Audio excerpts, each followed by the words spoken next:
Hello and welcome again. And we say it, this is South Sheffield Evangelical Church's online messages. This is our Bible Bible study summary. We are making our way through the Gospel of John. We are in chapter 6. We've come from that famous event of the feeding of the 5,000, which of course was considerably more than 5,000 people, 5,000 men, but much more than 5,000 people.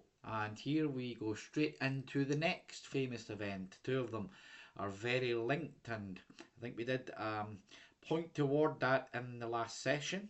So we go into John chapter 6 from verses 16 to 24 this time round again, to just say this is a brief summary of the many conversations and bits of fun and serious moments of growing and learning and sharing with one another in our groups. Our Bible studies take place on a Tuesday morning at 10 a.m., Wednesday evening at 7 p.m. Both are the same, some for those who can't come out at night time, those who can't come in the morning. Very informal, very relaxed, and you are very welcome to join us if it is at all possible for you. Feel free to share these videos, subscribe to the channel for our online messages. It doesn't cost you anything, just hit that subscribe button. You will be notified when we put up our latest messages. Look at our church website, South Sheffield Church, or look at our Facebook. Please do feel free to share these videos among your friends as we try and combat the endless nonsense that goes out there into the world wide web now with some of the truth of God's salvation. Also, hit that little thumbs up button if you would, and that will help YouTube to push them out for more people to see. So, as we go into this event, we must take Matthew chapter 14 into account, verses 22 to 24 in particular, and Mark chapter 6, verse 45 to 53. We read them alongside each other. We have said this before. Each of these Gospels are written from a different perspective. If you and I and several other people were standing in a street and we were to see a fight break out, a car crash, whatever the case may be, we'll each see it from a different angle, and we will give our thoughts on what we see, and those who are recording the event will take it all and put it together. And sometimes some of the writers will just give a briefer summary of this event because others have did it in more detail, and so on, as they come from their own perspective and with their own point that they're trying to make. John's gospel is the spiritual gospel, and that is the point that he lifts up throughout this wonderful and glorious piece of writing. The event that we will read of, which is Jesus walking on the water, we get the full picture from these three accounts, that is Matthew 14, Mark 6 and John 6. But let's just set this back in its context once again. They've been on somewhat of a 6-month journey following John's Gospel, on the road with Jesus, so to speak. They're about a year into his ministry now. We know that from the beginning of the chapter, as the Jewish Passover feast is approaching, and he was at a Passover feast very early in his ministry. So we're approaching a year that has passed.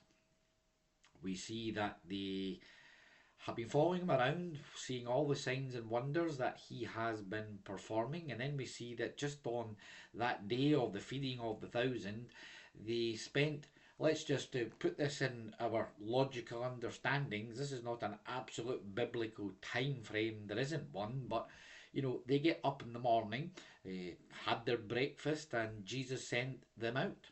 That took a few hours. So let's just say that they were out there, they were healing and they were sharing, and then they come back, and let's call it lunchtime, shall we?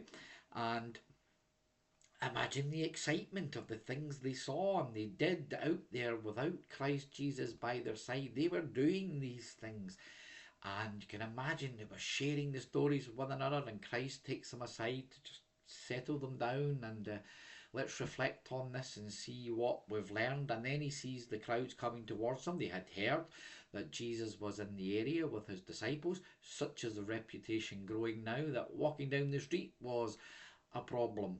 And these thousands and thousands of people who are on the way to Jerusalem for the Passover feast, they have come toward Christ. Christ then, as we read from Mark and from John, that he spent a long time teaching them many things and healing them. So let's call that the afternoon then, shall we? And then we saw that they were hungry. Jesus saw they were hungry. We read in the last passage, the first 15 verses of John chapter 6, of how they fed them. And Jesus, we split up those pittance of a bit of food that each of the 12 had from 5 small barley loaves, insignificant or less fulfilling bread, shall we say. It was a poor boy's packed lunch, we put it as in last week. So he splits the 5 small loaves and 2 small fish into the hands of 12 disciples, and they approach 10, 15, 20,000 people, this little amount in their hand. And they just kept feeding people until they were full. What a day. It was a long day into the evening. And then it concludes that they recognised him as a prophet, the prophet who was to come. There was great euphoria. They wanted to come and take him by force and make him the king that he was not intended to be, not in God's will, not why he was here. And so he withdrew from them. You try and change Jesus, and this word, and we see it all around us, in any way, shape or form, and the result will always be the same. Jesus withdrew his divine presence. And so then we go into this passage now, and let's read verses 16 and 17 in John's Gospel, chapter 6. Now, when the evening came, we've had morning, we've had afternoon, not too far off the mark there, were we? When evening came, his disciples went down to the sea, got into the boat, and went over the sea toward Capernaum, and it was already dark, and Jesus had not come to them. Okay, so here we're setting the scene, moving into the next event.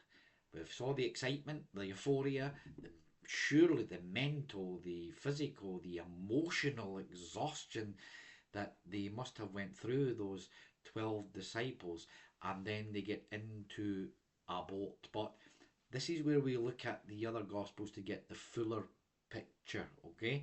John's Gospel is somewhat of a briefer summary on this matter, and to get the fullness of many miracles that take place. This is not just Jesus walking on the water. There are 4 or 5 miracles happening in here. I wonder if you've seen them before. I wonder how you will feel if you spot them now. But let's see how Jesus dealt with the situation, the euphoria, the wrong intention, however sincere it may be. I go back to my old saying, you may well be sincere, you are simply sincerely wrong.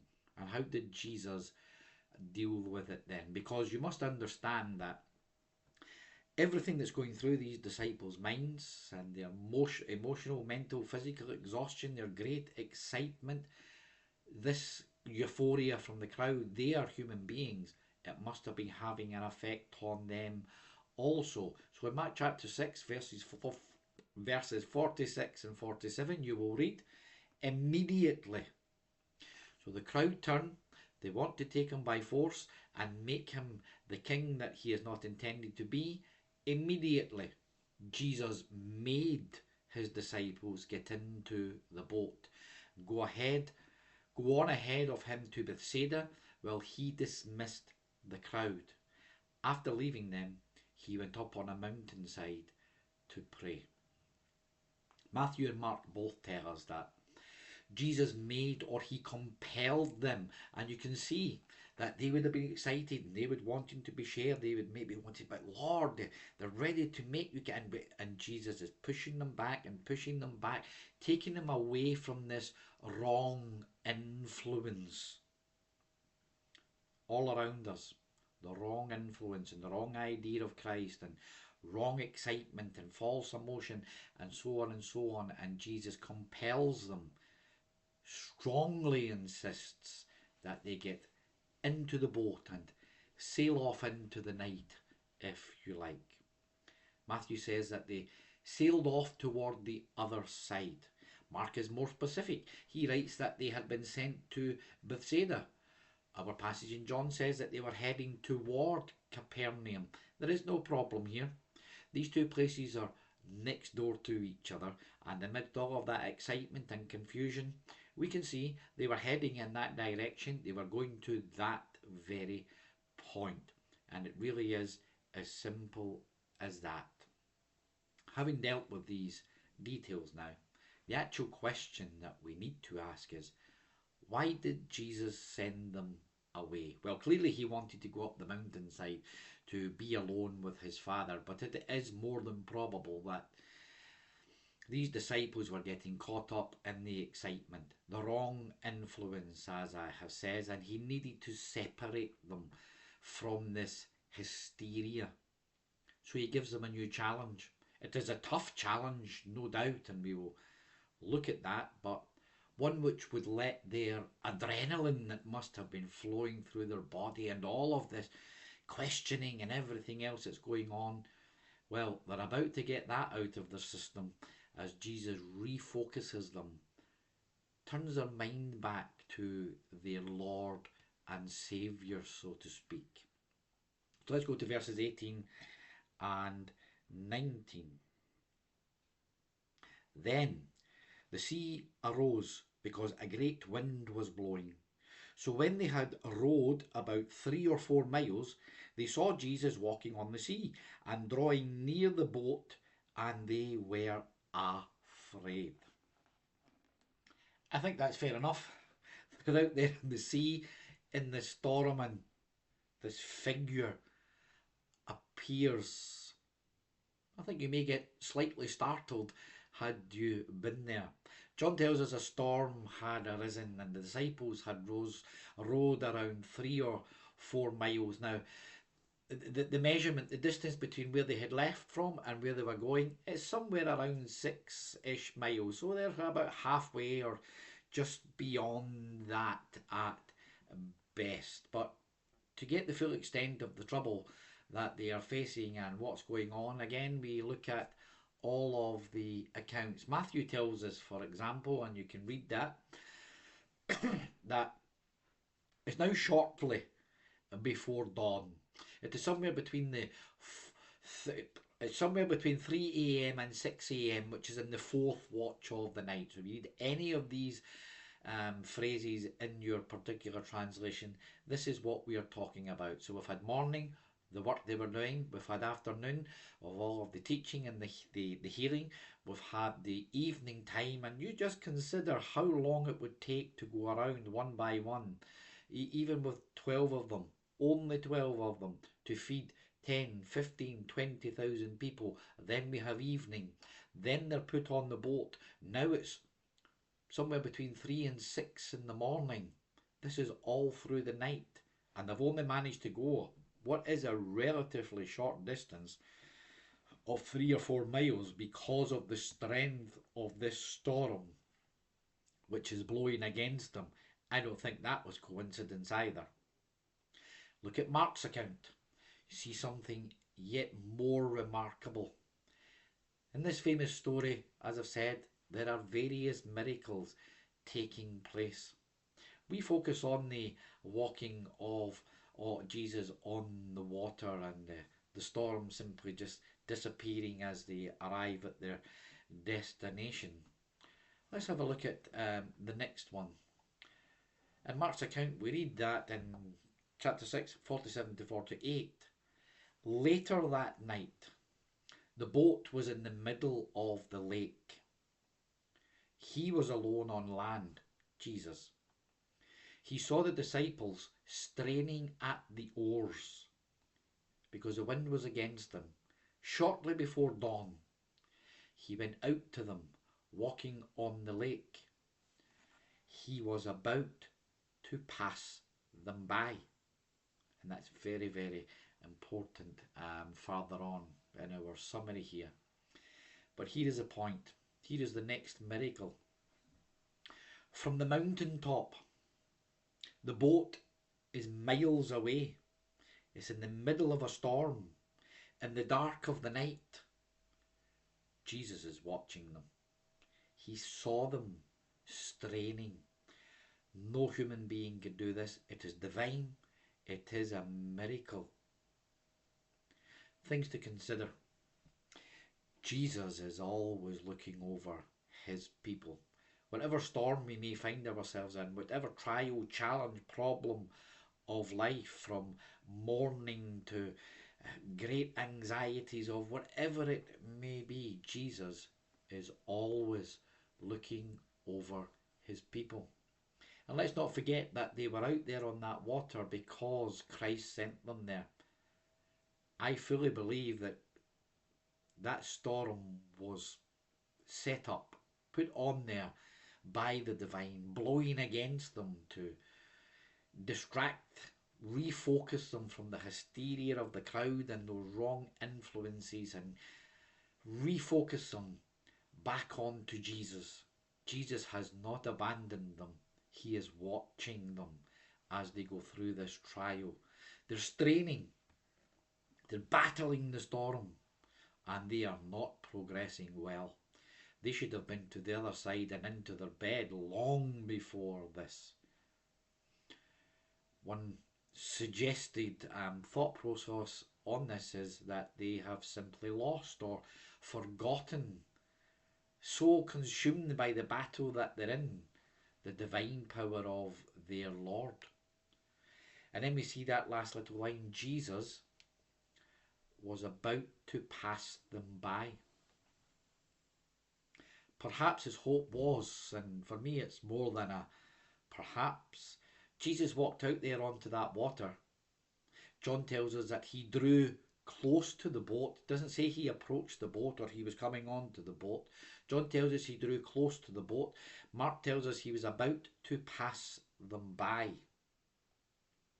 He made sure they saw him. That is the point.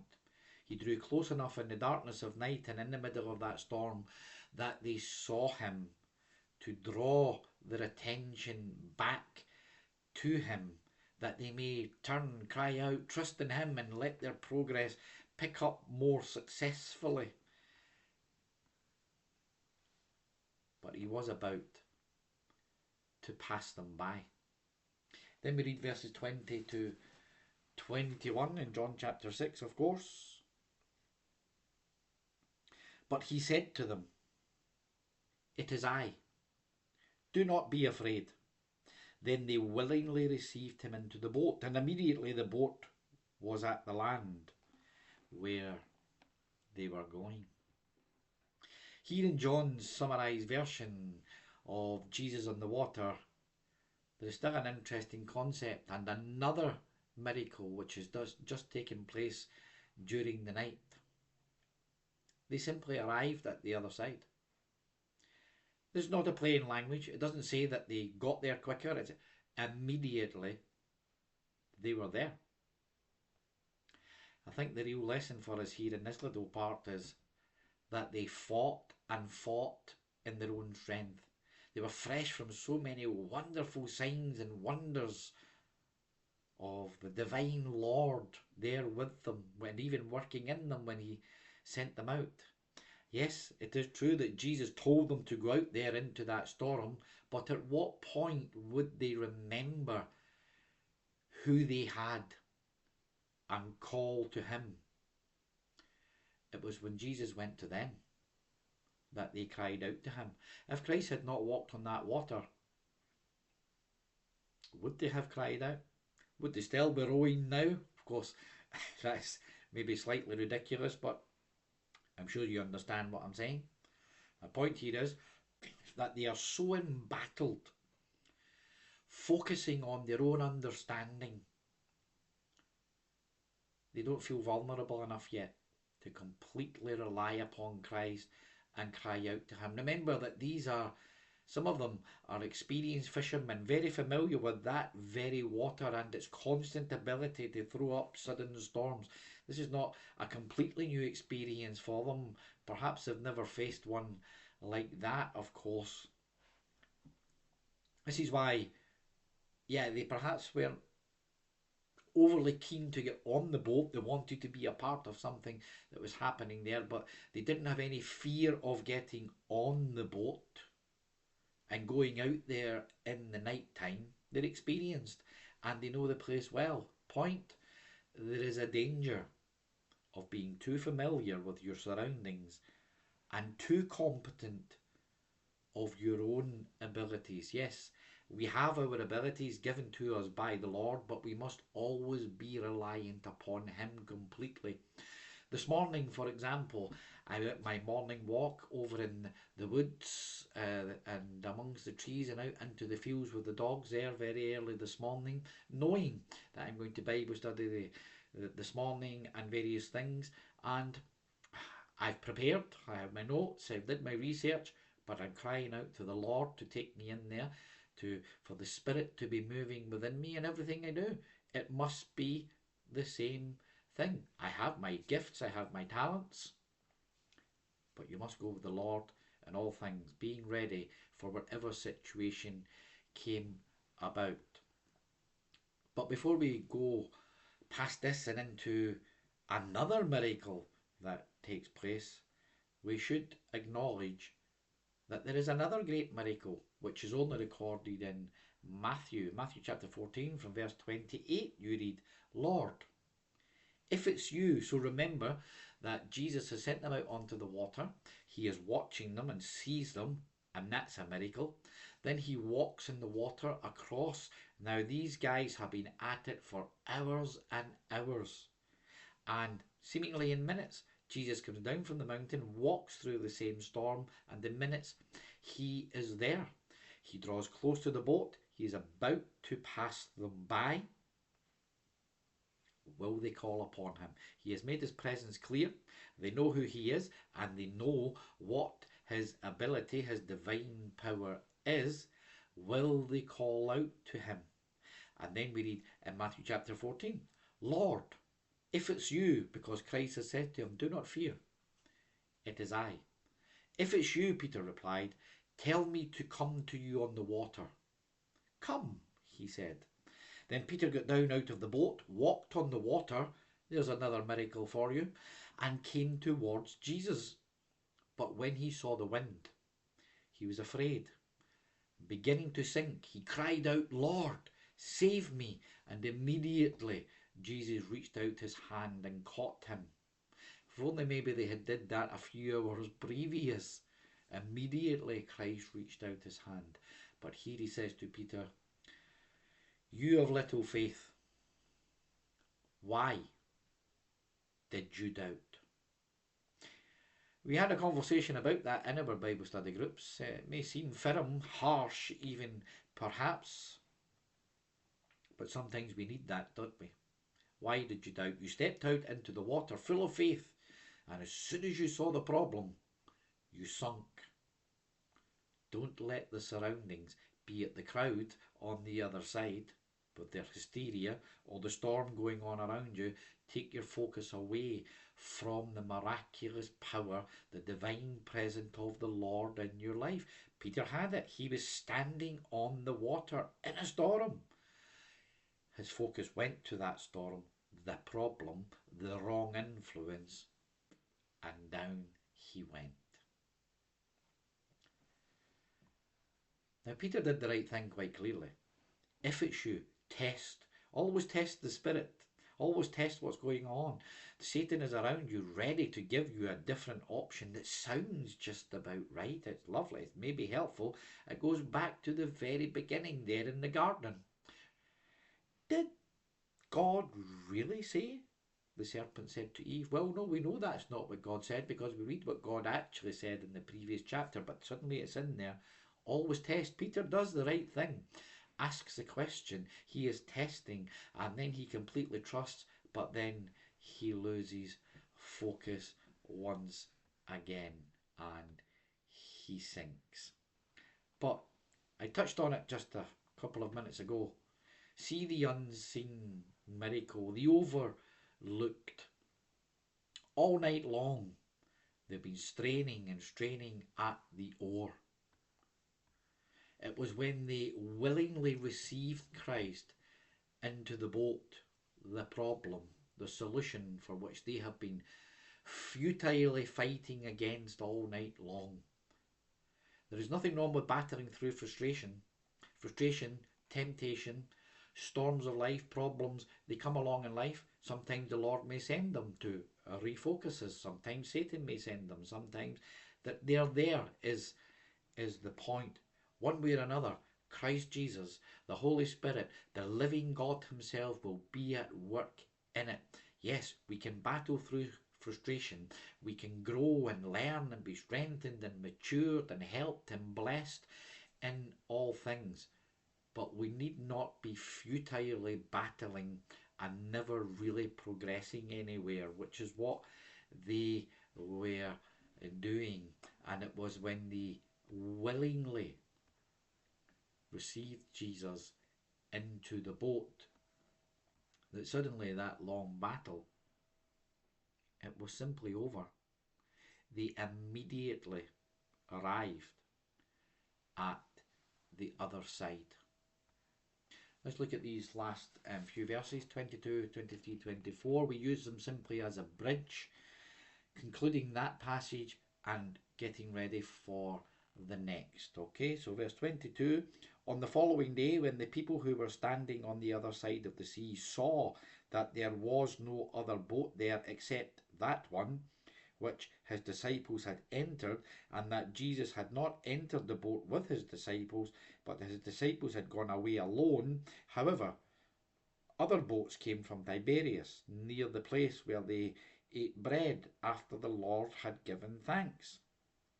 When the people therefore saw that Jesus was out there, Jesus was not there, nor his disciples, they also got into boats and came to Capernaum seeking Jesus. When they found him on the other side of the sea, they said to him, Rabbi, why did you come here? A conclusion and an introduction to the next passage. The day after the feeding of the thousands, the same crowd, understandably, they haven't been through what these guys have been through all throughout that day, the journey beforehand, the battling with the storm throughout the night, and the fright of seeing Jesus walking on the water, and then suddenly they just look up, the storm is gone, and they're there on the shore. They've been in their beds, or they're camping, their sleeping bags, or whatever it may be. They've had a rest, they've slept, they've woke up with the same excitement, and they're looking for Jesus. They still want to take him and make him king, and they come searching for them, as many as could enter boats to go and find him. But here is a conclusion for this week. 3 lessons to draw from. Even if all hell breaks loose around you, the storm that they were in, keep your focus firmly locked upon Jesus. He's watching. He is drawing close. Will you invite him into the problem, or will you continue to battle it in your own esteem? And don't pray for the waves and the wind to die down, the storms of life, whatever it may be. Simply ask Jesus to enable you to walk through that problem and learn everything you will learn and receive the blessings that you will receive. Straining at rowing is what they were doing. And we can strain, battle the frustrations of life, and push on through everything that comes our way. But never do it without Christ on board. It is futile. You will make very little progress. Focus on Christ. Ask him to take you through the storm, and hold fast to Him. I do hope this has been helpful. If it seems like something that you would find maybe a blessing to somebody else, share it. Subscribe to the channel, press that little thumbs up button, and may the Lord bless you until we are able to share again.